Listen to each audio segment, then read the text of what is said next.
Hello， 大家好，又到我哋趕住出圖啦。今次呢個單位呢，位於油塘嘅高雲苑，屬於1至2人嘅單位。咁由於呢本身嘅尺數比較細，所以我同屋主傾完之後呢，就覺得都好適合行一種溫馨嘅北歐路線。今次呢，我哋主要採用咗淺色橡木同埋米白色做咗空間嘅主調，再透過一啲比較顏色鮮明嘅軟裝家具同埋飾品，令到呢成個空間呢都唔會太過平淡，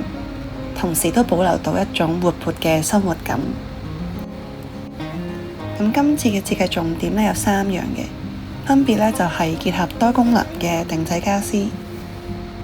4至6人嘅活動空間，最後就係屋企日常生活嘅動線啦。咁今次我哋都做咗一組比較有代表性嘅定制家私，例如係呢一組嘅雙面櫃嘅。咁我哋係覺得，因為個空間細嘅時候呢，如果我哋每一件定制家私都只有一個單一用途，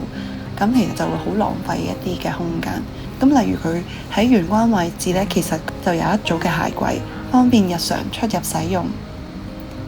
咁去到走廊嘅位置，其實佢比較近廚房嘅時候呢，轉化做到收納廚房日常用品嘅位啦，例如係放下紙巾啊、乾貨或者小型電器。而去到睡房嗰一邊呢，其實佢係結合咗衣櫃同埋床頭櫃功能嘅。咁同時其實佢都成為咗睡房同出入口之間嘅嗰一幅間隔。即係其實一組櫃呢，可以喺唔同嘅區域配合唔同嘅生活需要嘅。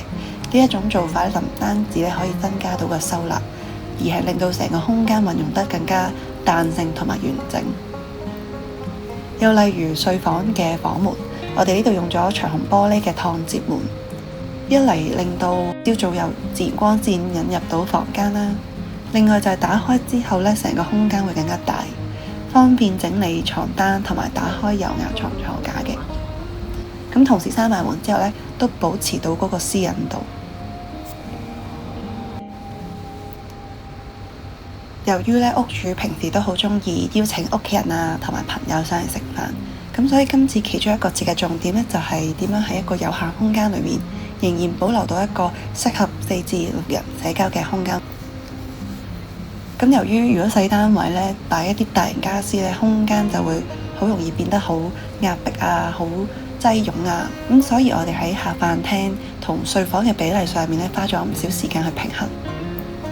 尤其是客廳部分呢，因為屋主希望可以空間感亦都盡量放大，咁所以揀家私嘅時候呢，尺寸嘅控制就變得非常之重要啦。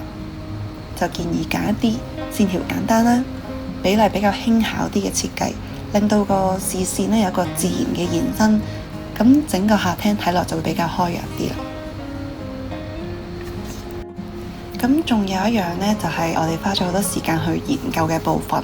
就係整個屋企嘅日常生活動線。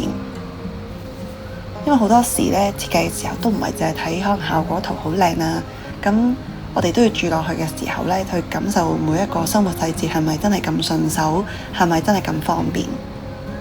例如喺玄關入屋嘅時候，就已經要去諗好除鞋、放袋、掛衫，然後喺洗手間洗手，再到廚房去處理買返嚟嘅食材，甚至乎呢點樣平時煮飯招呼朋友，成個走動嘅路線會唔會好自然呢？呢啲如果我哋淨係喺圖紙度睇呢，其實都未必可以感受得到。咁所以都建議我哋喺現場可以行一次，亦都模仿一下日常使用嘅方式。其中都包括例如日常習慣係用開櫃桶定係掩門，屋企有幾多存貨或者擺放嘅空間需要，例如2個人同時經過嘅時候會唔會太逼，坐低之後呢，視線會唔會覺得好唔舒服，呢啲呢都係需要反覆去調整嘅。最希望呢，就係屋主真係住落去嘅時候呢，會發現舒服嘅感覺呢，都唔係嚟自一啲好突出或者好特別嘅設計，而係呢每一個細節加埋嘅時候呢，生活慢慢變得好流暢，變得好自然。咁呢，今日去介紹呢個單位嘅設計就差唔多啦。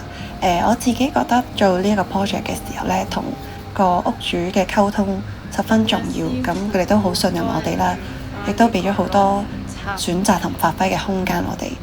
以至呢，我哋可以喺嗰個設計上面呢，同佢真係可以傾到點樣可以保留到足夠嘅空間感，又照顧到收納，了解佢哋嘅生活習慣，同埋佢最想點樣同間屋去相處。我哋希望做到真係設計，然後落到地嘅時候，可以回應到個生活，亦都令到呢個空間呢慢慢形成真係屬於自己嘅屋企。咁呢，我哋今集呢就到呢一度啦，我哋下次見啦，拜拜。